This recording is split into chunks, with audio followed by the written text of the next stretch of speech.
ఒకరోజు అతను ఒక గ్రామంలో నడుస్తూ ఒక కుర్రాడు పగటివేళ నిద్రపోతున్నాడని గమనించాడు. అతను ఆశ్చర్యపడి, ఇతను ఎందుకు ఇలా చేస్తున్నాడు అని గ్రామస్తులను అడిగాడు.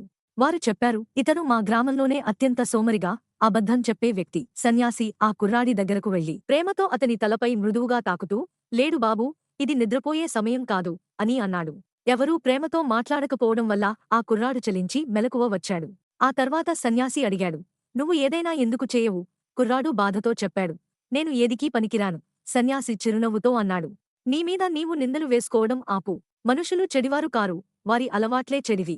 సోమరితనం కేవలం నీ అలవాటు, దీన్ని మార్చుకోగలవు. ఆ కుర్రాడికి ధైర్యం వచ్చింది.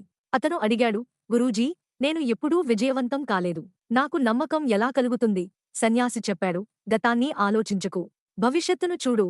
నీ లక్ష్యం సాధించబడినట్లుగా భావించు. ఆ లక్ష్యాన్ని నిజం చేయడానికి కావాల్సిన పనులు చేయు. నీవు నీ మార్గాన్ని తప్పక కనిపెడతావు.